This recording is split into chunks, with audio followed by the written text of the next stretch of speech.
Ours et les petits oiseaux. Ours, le vieil ours solitaire, avait hiverné tout l'hiver.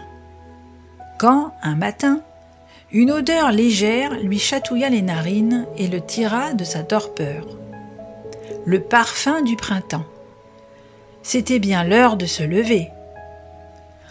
Ours se laissa bercer encore un peu par le chant de la cascade, puis il bâilla un grand coup, s'étira et jeta par terre sa couette de feuilles.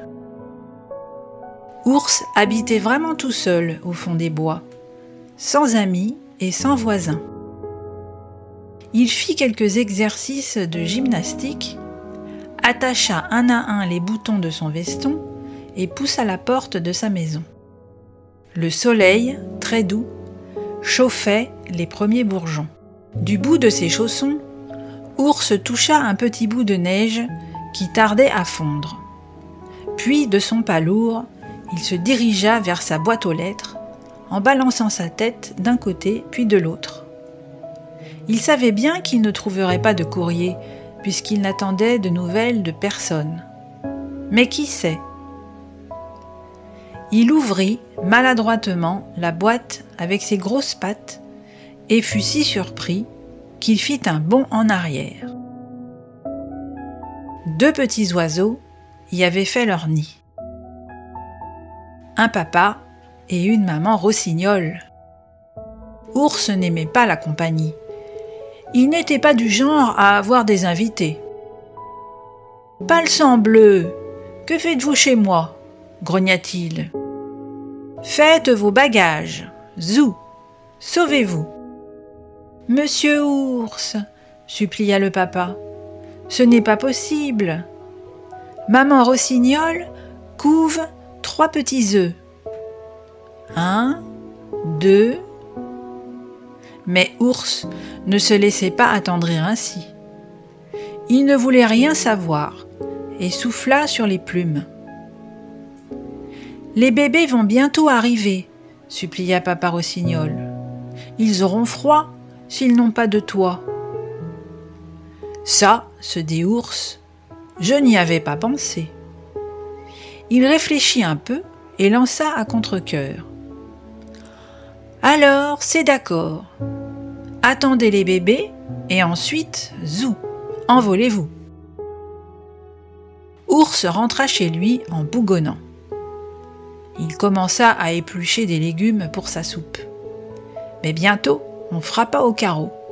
« Décidément, » grogna Ours, en se levant de son pas lourd. « J'aurais mieux fait de rester au fond de mon lit. » Ours était un vieil ours solitaire. Et, ne l'oubliez pas, mes petits amis, un vieil ours solitaire n'aime pas la compagnie. « Encore vous, jeune rossignol !» lança-t-il. « Que voulez-vous encore ?» L'oiseau lui tendit la pâquerette qu'il avait dans le bec. « Je voulais vous remercier. » Ours prit la fleur et la mit dans un vase, sans sourciller. Quand il eut terminé de faire sa soupe, il se trouva bien désœuvré. Alors il ressortit dans les bois et se dissimula derrière un gros arbre pour regarder les oiseaux, juste comme ça, du coin de l'œil. Le lendemain, il les écouta chanter. Longtemps. Les jours qui suivirent, et durant tout le printemps, il revint encore dans sa cachette. Il n'osait pas se l'avouer vraiment, mais il commençait à apprécier la présence de ses nouveaux voisins. Les courses folles de Monsieur Rossignol l'amusaient beaucoup. Tout le jour, il voletait de branche en branche pour chercher des baies sucrées.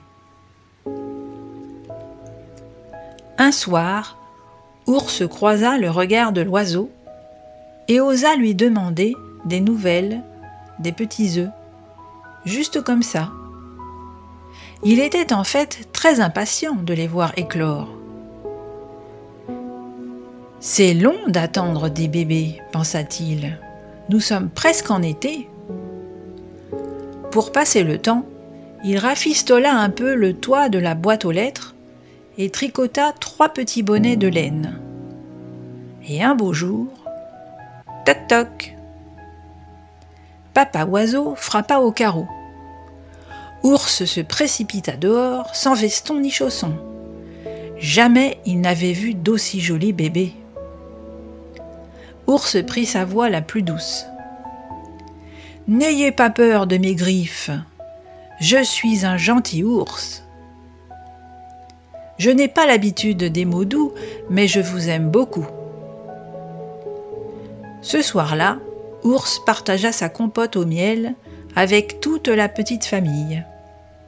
Puis, il monta dans son grenier chercher un vieux livre de contes. « Les histoires, expliqua-t-il à Papa Rossignol, c'est bon pour les petits. »« C'est drôle, se dit Ours en se couchant ce soir-là. Des petits oiseaux, même tout petits, ça prend beaucoup de place dans le cœur. » Il avait changé d'avis depuis longtemps et n'avait plus du tout envie de quitter ses nouveaux amis. Ensemble, ils passèrent tout l'été. Quand vint le moment pour les petits d'apprendre à voler, Ours devint leur professeur.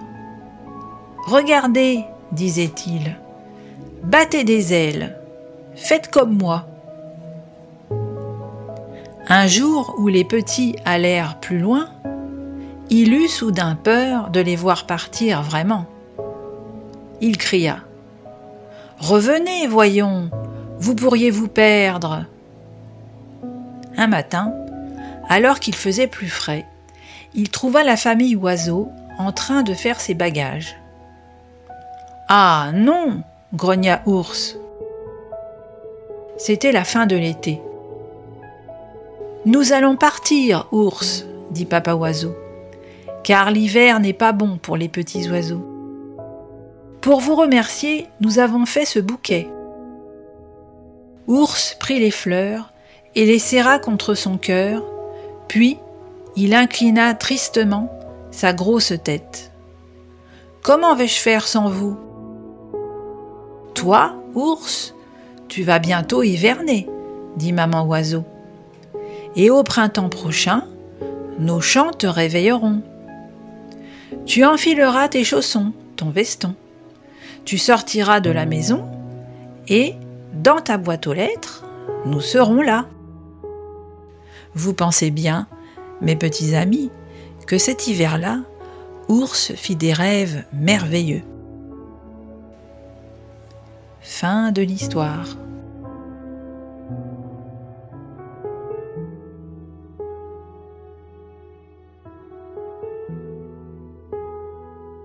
Si vous avez aimé ce livre, vous pouvez facilement le trouver en cliquant sur le lien dans la description pour l'acheter.